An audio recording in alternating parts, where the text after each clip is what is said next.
Hey everybody, it's Chugga Conroy! Welcome back to more Pokemon Platinum. Last time, we ventured where no loser trainer from Kanto, Johto, Hoenn, or any of those other places has ever been, behind the friggin' Pokemon League. Sinnoh represent! This time, we find ourselves in Snowpoint City, as we were asked to come here I don't know how long ago to board a boat or something with Barry.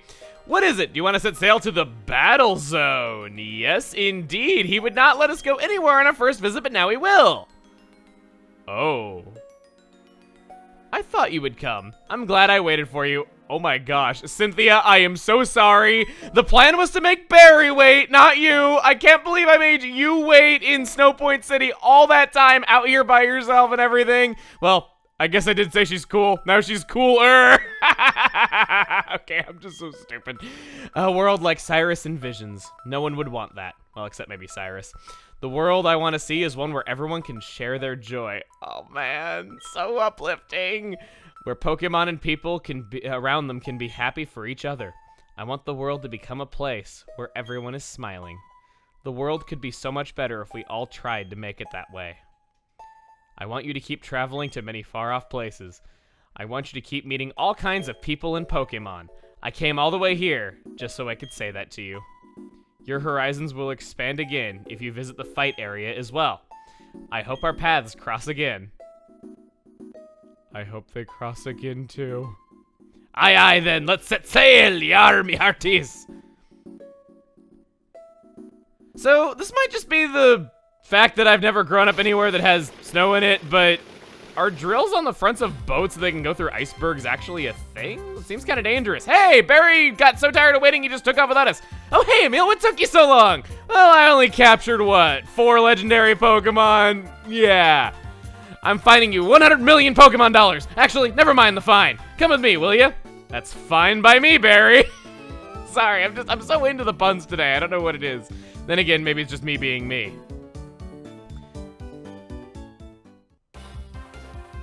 Emil, I tried to get into the Battle Frontier, which happens to be right here. Then these guys came along and got in my face about it. Like, they're saying they want to test me if I'm good and all that. Like, as if I need to prove anything, so let's team up. Like we did at the Spear Pillar. Let's show those guys how good we are. I'm all healed up. I think I'm good to go. My Pokemon out in the front is a little bit risky for this, though, but let's do it. So, there's an Elite Four and a Gym Leader. We can whoop them. This situation just cooks. The drama and tension sizzles. Flint, the fiery master of fire Pokemon, is gonna put you to the test. Let Flint see how hot your spirit burns. I don't know how I managed to get myself into this, but show me the skills that that got you through the Pokemon League. Here it is, a multi-battle. Barry and our team versus Flint and Volkner. This is exclusive to Platinum version, a very welcome addition, I gotta say. They begin the fight with Houndoom, level 56, Dark Fire type, Flash Fire for its ability with the moves Flamethrower, Sludge Bomb, Dark Pulse, and Sunny Day. And Luxray, level 56, Electric type, Rivalry for its ability. Thankfully, no double Intimidate out of it right out of the gate. Ice Fang, Thunder Fang, Crunch, and Fire Fang. You might be wondering why I have Bodhi in the lead. Quite honestly, it's just because I hope his Quick Claw activates. If he faints, I could always send something out. And again, this fight is very, very rigged in your favor. You have a full team of 6, and so does Barry. It's 12 against 6 in this fight. You are very unlikely to lose it. So, I thought I would just kind of go out there, try a bit of a crazy strategy, see if it would work.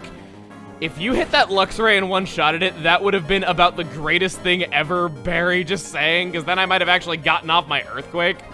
Wow, he one-shotted the Houndoom. Yeah.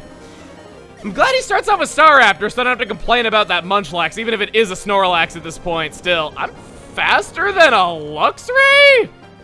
I know Luxray is slower than you think it is, but just imagining the mental image, the mental image of a giant tortoise with a bonsai tree, or maybe not a bonsai tree, but just a tree growing on its back because it's so massive, being faster than this dark wolf thing, even if it's electric. Never mind. I'm just correcting myself too much. The next Pokemon to come out are Magmortar, level 58, Fire type, Flame Body for its ability, holding a Citrus Berry with the moves Flamethrower, Thunderbolt, Solar Beam, and Hyper Beam. Then Jolteon, level 56, Electric type, Volt Absorb for its ability with the moves Charge Beam, Thunder Wave, Iron Tail, and Quick Attack.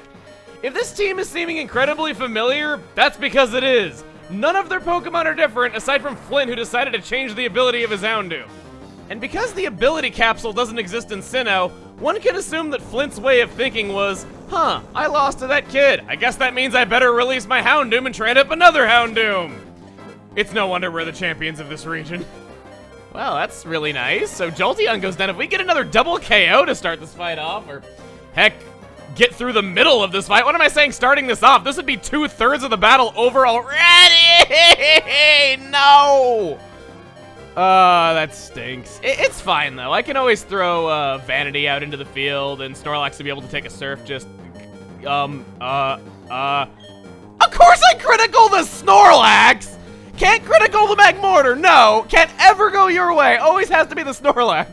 Also, I like how much Electivire is shamelessly stealing the limelight from Magmortar. He takes after his trainer, who's like, man, life is so boring. I have to put however much into remodeling my gym to make it more like a theme park. Yeah. Electivire is level 58, though. Electric type, motor drive for its ability. What else would it have? It's a great... And then I just get critted for the salt in the wound, even though it's pointless. Holding a citrus berry, so we have not one Pokemon at the end of a team holding a citrus berry, but two. Yeah, the hold item variety in this game is very strange. Has the moves Thunder Punch, Fire Punch, Brick Break, and Giga Impact. Pretty decent type coverage. Might be a little bit annoying to deal with. I think I'm gonna send out Eidolon, and also, your eyes aren't playing tricks on you. Yes, indeed, I did go and train on Route 224 like I said I would. Just wanted to acknowledge that really quick, because most of the team is higher level. That was my first time showing my team screen. Floatzel, your back sprite is terrible. Wow, your jaw looks hilarious. Like a U-shaped mouth. Electivire doesn't have that much that'll damage me. He's probably gonna Thunder Punch on Floatzel. Magmortar has nothing type effective, so he's probably gonna Thunderbolt. I do payback if I thought either of them were going to attack me, but I don't. I went for the priority move on Magmortar, which is utterly pointless because Floatzel had Aqua Jet anyway, so that's fine. Getting a Shadow Sneak on that Electivire. That didn't do as much as I thought. I know the Shadow Sneak isn't exactly the highest of power, but still. I was correct in him doing Thunder Punch on Floatzel, so it is a good thing that I didn't go for Payback. Even though Payback is higher power, it wouldn't get the same type of attack bonus. And you know, that's something that I've been wanting to talk about for a long time. Something that really bugs me. It's the fact that, well, okay, there is the fact that Flareon exists, and it's not very good. It's level 56, Fire-type Flash Fire for its ability with the moves Overheat, Giga Impact, Quick Attack, and Will-O-Wisp. But, beside that, the fact that Ghost and Dark-type, I gave Eidolon a payback because it would do more damage than Shadow Punch if I were to get off the secondary effect of it. But part of the reason why I chose Payback over Shadow Punch is because Dark and Ghost are the same freaking type. Just in terms of offense, the two of them are practically identical. In fact, I think they might actually be. I think the only difference, oh god, there's like one. I think it's that Dark beats Bug, but, or no, Dark beats Bug. It's, I'm speaking offensively, not defensively. Dark is, of course, weak to Bug when, you know, Ghost isn't, though, and Ghost is weak to Ghost. I'm not talking about defensively, but offensively, the two of them are just the same type. It's kind of annoying, actually. And I wish they were, like, more different. I'm just sounding really weird here.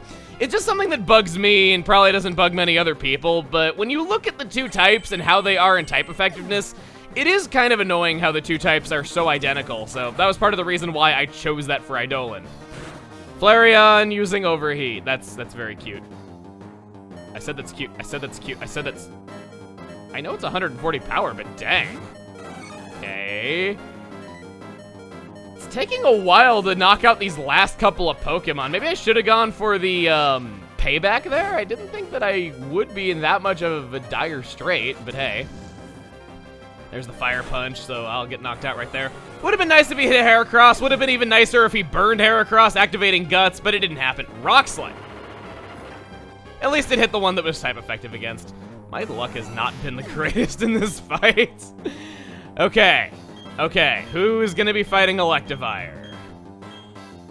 Acrobat and Vanity are weak to electric-type moves. Scythe is probably not going to outspeed it, but we'll try it anyway. Either way, I'm pretty sure we have this fight won. Not that it's an easy fight to lose or anything like that. Heracross. Yes, you hang in there. There's that Guts activation. Please do not kill Steel for me now that you have your Guts activated.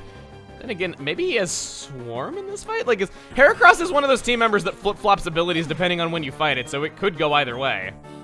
Not like it matters. We did it. Your toughness is something else. We were completely overwhelmed. I'm sure in his lingo, he's like, doubt, or something like that.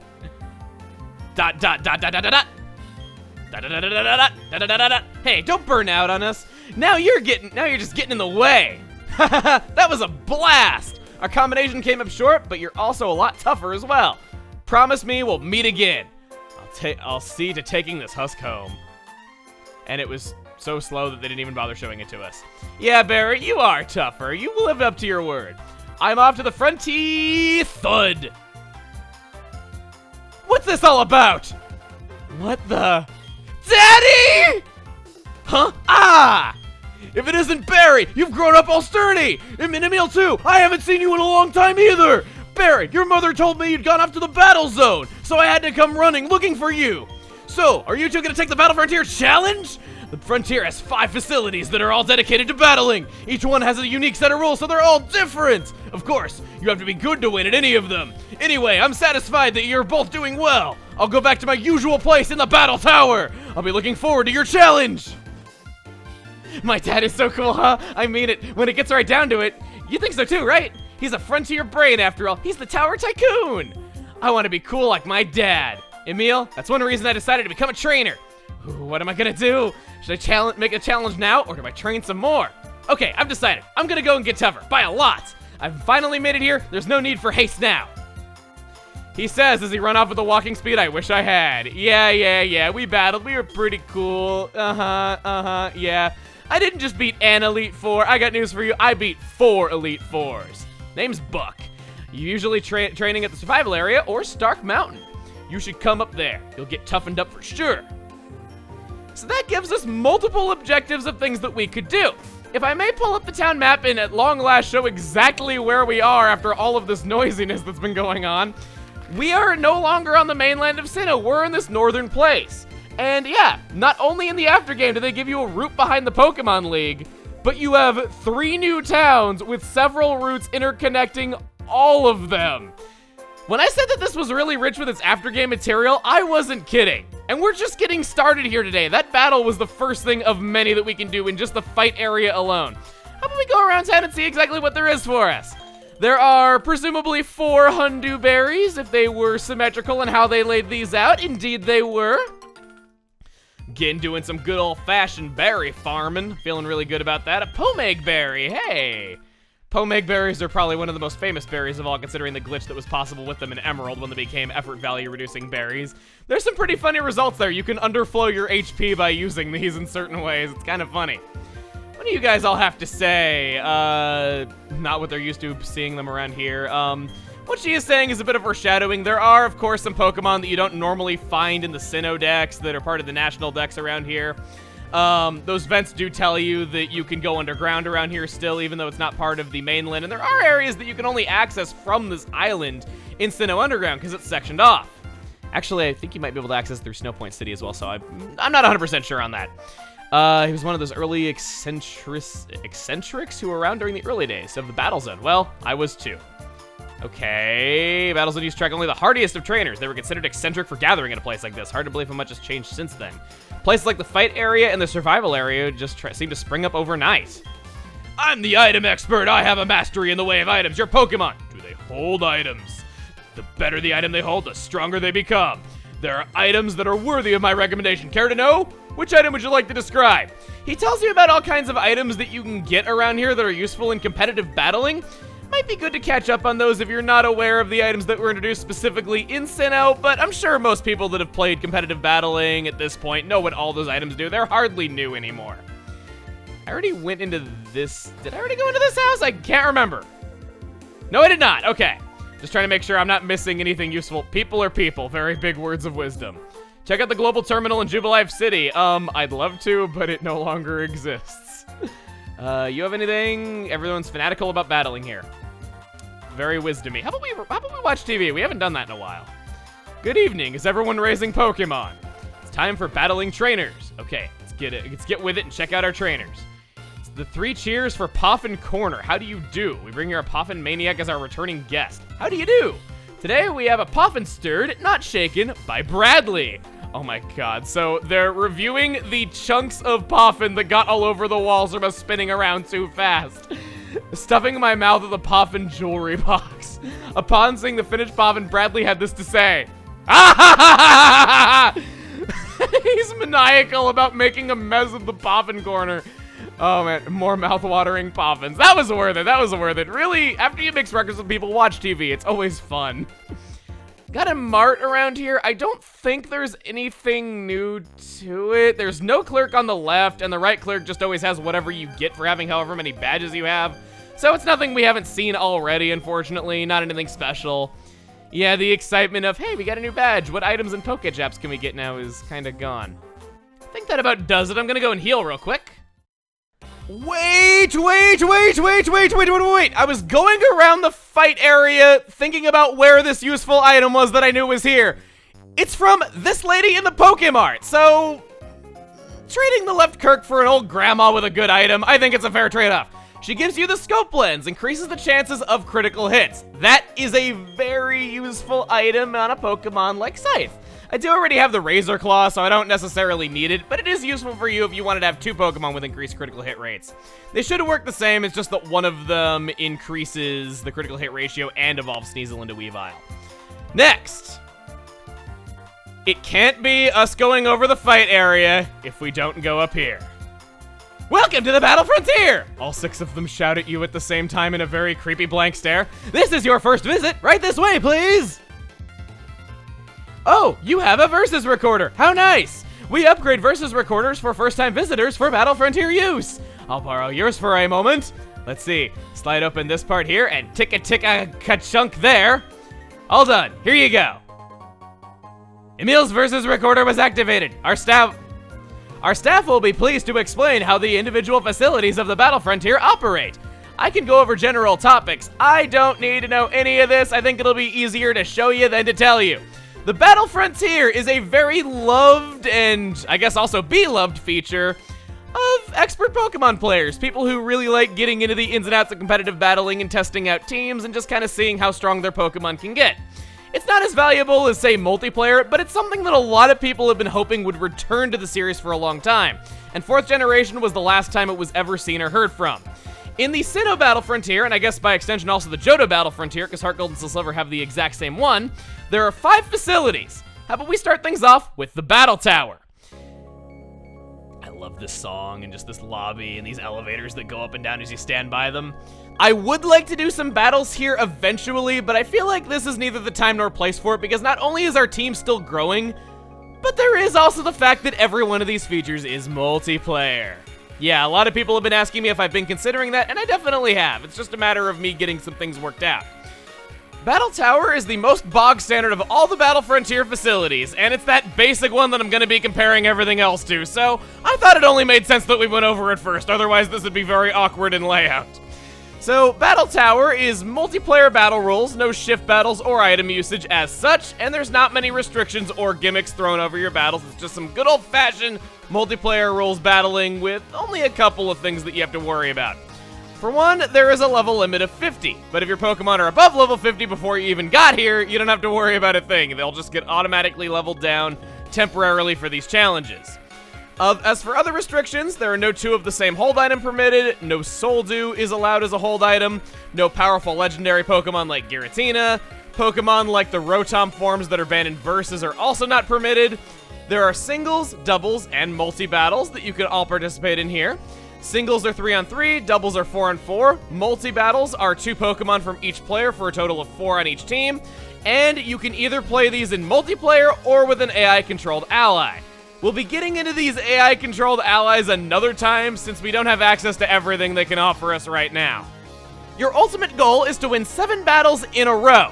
By doing so, you will earn battle points. The more times that you win 7 battles in a row and challenge the Battle Tower again, the more difficult the trainers will become. They start off rather easy, and as your win streak gets higher and higher, they up the difficulty on you. Once you've gotten to 21 consecutive wins, you will battle the Frontier Brain of the Battle Tower, Tower Tycoon Palmer, who is, of course, as we heard earlier, Barry's father. I won't be going into the ins and outs of his team here, but just know that he is there. You get a load of battle points if you are able to defeat him, and he will even rematch you at 49 wins. There are various symbols that you get for defeating the Battle Frontier Brains. You get a silver for your first win against them, and a gold for the rematch. If you lose just one time, though, you do have to start all over and working towards the number of wins before they will accept a challenge from you. Second is the Battle Hall. Now, what I was saying earlier about the Battle Tower not having any gimmicks, this is what sets apart the other battle facilities. Yes, we celebrate the fact that we have gimmicks. Anyway, the Battle Hall is very different in that instead of a team of 3 or a team of 4, depending on which mode that you choose, singles only allows you to bring in 1 Pokemon, whereas doubles only allows you to bring in 2.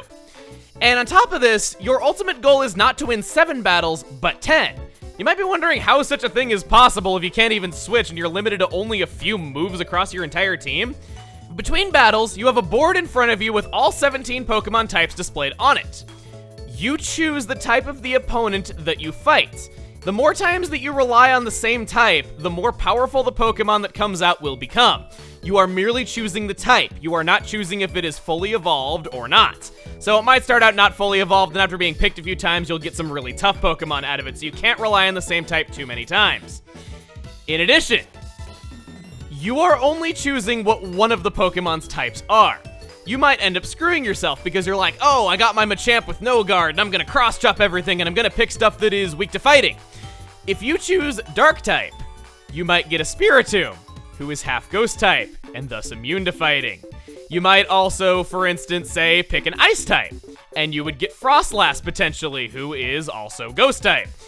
There's a lot of ins and outs to think about like this. You have to think about the type chart very differently and balance how often that you choose one type.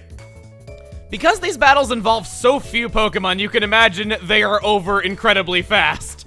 As such, the Frontier Brain here, Hall Matron Argenta, is unique in that she will only battle you for the first time after 50 straight wins, and a whopping 170 wins for the rematch. It's tough. I think she is one of the few Frontier Brains I have never gotten the gold rank on.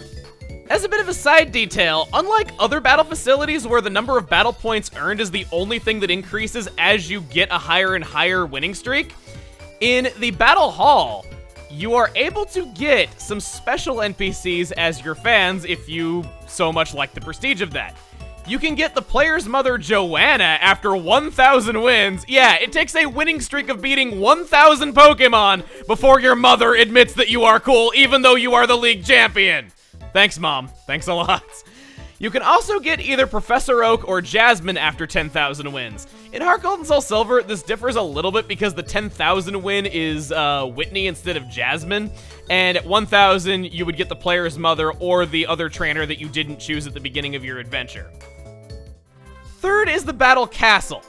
If the Battle Hall seemed a little bit too on the gimmicky side and didn't seem as much of a legitimate challenge, I think you'll like this one a lot. It's one of my favorite challenges added to battles that I've seen in any Pokemon game. It's standard 3-on-3 battles, except for the fact that doubles use 3 instead of 4, and you are trying to win 7 matches in a row. But, your Pokemon are not healed between battles. Instead, depending on how well you have done in a fight, such as how few Pokemon fainted, how much HP you had remaining on each Pokemon at the end of a fight, not being inflicted with status ailments, using less PP to win a match, things like that. These will earn you Castle Points, currency that is specific to the Battle Castle. What can you buy with Castle Points? You can buy HP recoveries, buy PP recoveries, buy full recoveries. You can choose to skip a battle if you have a lot of Castle Points. Something else that you can buy are level ups, or indeed level downs for your opponent. Like other battle facilities, levels are locked to level 50, but you can actually level up here. These different effects can get kind of ridiculous. There's even one that allows you to see your opponent's moves before a battle begins. It's kind of neat, actually. The Frontier Brain here is Castle Valet Dirac. He will battle you at 21 wins for the first battle and 49 for the rematch, same as Palmer. However, that lady that judges you in every match and is standing behind Duroc, her name is Lady Caitlin. She is the princess of this castle. She might look familiar to you youngins or those of you that are hardcore Pokemon fans. This was her debut game. I will simply leave it at that. Next is the Battle Arcade, and as much as I hate to say it, this is probably my least favorite area. As cool as it might look, I'm not a big fan of the gimmick here. Single battles are 3-on-3, double battles are also 3-on-3. And the gimmick here is that your Pokemon and your opponent's Pokemon are being put on a roulette. You can see what your opponent's team is before the battle begins with this, which is about the best thing about it. Depending on what the roulette lands on, there is a condition under which you must win the battle. For instance, your Pokemon might have their HP reduced before the battle begins, or the same might happen to your opponent. Pokemon might become poisoned on either side. They might become paralyzed, burned, put to sleep. Pokemon might be given berries as hold items. They might be given random hold items as well that are used for effects other than berries. Pokemon might be given level ups through this roulette as well. The weather might be changed. Trick Room might be in effect from the beginning of the match. These effects work the same way as moves do, so for instance, if you have the ability immunity or if you're a steel or poison type, you're not going to get poisoned. Pokemon that are ground type or have limber for their ability can't get paralyzed, etc. It's just really luck-based, and I've gotten screwed here far more times than I can count, so I don't really like it much. The Frontier Brain Arcade Star Dahlia will once again battle you at 21 wins for the first battle, 49 for the rematch. Also, my explanation completely mesmerized that hiker. And I have saved my personal favorite of all the Frontier facilities for last. I like the Battle Castle. It's an interesting idea. Of course, I like the Battle Tower. It's always nice getting to test out your teams without any sort of special rules thrown over the match. Last up is the Battle Factory. Here, you do not battle using your own Pokemon. Instead, you are trying to win 7 matches in a row using rental Pokemon. You are given a pool of 6 Pokemon. You can look at their natures, hold items, moves, all that good stuff, and you can choose 3 of these Pokemon to make any team that you want. 4 for double battles, 2 if you're playing with another person and doing a multi-battle. The interesting thing here, and this is what I think really makes it, is that after you win a battle, you are able to steal one of your opponent's Pokemon that just lost to you. So if your opponent has something that would round out your team really nicely, or they had something that was tough to take down, and you have one team member that you don't think is going to be helpful to you in fights coming up, you can switch out. But there is always a risk involved because you don't know what you're going to be fighting next. You are not guaranteed to know all the moves of your opponent's Pokemon or what hold item they had. You are limited to only what you saw them do in the battle that you just had against them. So a lot of risk, and even though it is somewhat luck-based how well you do, there's a lot of strategy at play here, and I think it's very fun in multiplayer especially. I have a lot of memories of playing this facility a lot. It's easily my most played one, and probably the sole reason why my Platinum playtime was over 500 hours. I liked it that much. I have memories of finding a shiny Kangaskhan in here and being upset. Yeah, by the way, Pokemon that are in these battle facilities can be shinies, and you don't get to keep them. The Frontier Brain here will once again battle you for the first time at 21 wins and again at 49 wins. But this is what I think is really, really cool about it. The Frontier Brain, unlike the others, has no set team. Just like your team is different every time, so is his. I just think that's really neat personally. After competing in all those different battle facilities, I'm sure you got tons and tons of battle points burning a hole in your pocket. Or maybe you lost all of them on your first try, in which case, I am so sorry that I made you feel terrible. Okay, so we have 3 stalls at which we can redeem our battle points at. So how about we take a look at the kinds of things that you can buy with them? There's a lot of good stuff here. You of course have the vitamins if you want to raise effort values, sure. For 16 battle points though, you can buy these power items. They will give you a lot more effort values in one stat. I think it adds 10 to whatever you would have earned in the first place, but they only work for one stat, unlike the Macho Brace, which doubles the amount that you would earn. So these are really good effort value training items. I remember buying all these and them making my life a lot easier. There's the Toxic Orb and the Flame Orb. Badly poisons the holder and burns the holder. These might be good for our Pokemon, actually, considering that Supernova with Magic Guard doesn't take damage from poison, and if it's inflicted with a status condition, it can't be inflicted with another, as long as it's one of the 5 main ones. Flame Orb could also be good for Vanity, because I don't care if its attack stat is lowered, and that would activate the Marvel scale. That could be good for some tough fights if I'm fighting under-leveled. There's the White Herb, which restores any lowered stat in battle. It's a single-use item, though. Can be kind of nice, but oftentimes in multiplayer, your opponent's not going to debuff you. They're going to buff themselves. There's the Power Herb, which makes it so that a move needs a turn of charge up like Solar Beam. You can use it on the first turn. Love using this with Sky Attack. It is awesome. Bright Powder, which will lower your opponent's accuracy. Choice Band, which will increase the power of a move, but locks you into only using that one move until you've switched out. Focus Band makes it so that sometimes you'll hang on with 1 HP with a move that would have knocked you out otherwise. You can't use this with Self-Destruct or Explosion because those instantly reduce you to 0 HP. There's no scrolling involved. Scope Lens, we already got. Muscle Band will slightly boost the power of physical type moves. Focus Sash. We went over this earlier, but it's worth going over again. If you would have been KO'd from full health, you will always hang on with 1 HP. Makes a lot of Pokemon viable as switch-ins that wouldn't be otherwise. Can turn the tables a lot. One of my favorite items. Choice Scarf will boost your Pokemon's speed, but it will only allow the use of 1 move, so a variation of the Choice Band. Razor Claw, we already went over that. Razor Fang, already went over that. Rare Candy is not worth 49 battle points. I am sorry. I personally used to like checking IVs with rare candies way back in the day so I could punch them into online calculators, but you can set... Actually, in this game, you can't set levels anymore in online battles because they no longer exist, and local matches don't let you set levels, so maybe it is useful. Yeah, I used to always do that, but I guess you can't anymore. Never mind. So next up, we have a bunch of TMs. Toxic is good. Thunderwave is awesome. Can I just say what a big deal it was that Thunderwave returned as a TM after not being one since the first generation? It was great. Will-O-Wisp, blood just burns your opponent. Attracts your opponent, infatuates, whatever. Aerial Ace, flying type, never misses, 60 power. Brick Break, it gets rid of Light Screen and Reflect. I believe that is 90 power. Bulk Up raises your attack and defense. Calm Mind raises your special attack and special defense. Both of these can be quite good in multiplayer. X-Scissor, we've already gotten. Shadow Ball, we've already gotten. Energy Ball may lower the target's special defense. It's a special grass type move. Sludge Bomb, it's alright if you have a poison type. Dragon Pulse, I don't have any use for that. Here's where you can buy Stone Edge. You can also buy Earthquake. That does bring up the fact that, yeah, I do have an unused Earthquake TM because I didn't realize that you could buy it here. I checked it, and I guess maybe it just slipped past me or something like that.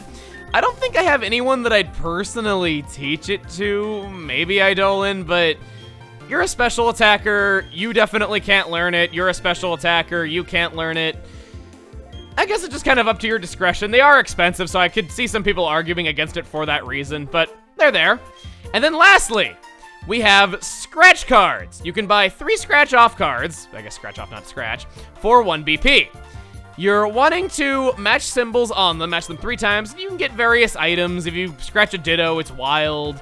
It's kind of fun. I don't personally need to do this or anything like that. I'll show on screen right now what the prizes are, but yes, that is the Battle Frontier. Talked a heck of a lot about this place, and there was a lot to go over, and like I said, we will be doing some battling here later on, but just for now, I wanted to go over it in case you yourself wanted to play it, and because it'd be kind of weird if we didn't. I seriously did not mean to go back in there. I was going up there to say that I wish this was Heart Gold Soul Silver where you had ambient sounds, because these fountains going and maybe some wind blowing through these palm trees, it'd set the atmosphere very nicely. But anyway, we got to the fight area, we went over everything in it, we explored the Battle Frontier and its facilities. We're gonna end things off here. Next time on Pokemon Platinum, we begin exploring the northern island of the Sinnoh region. See you guys then!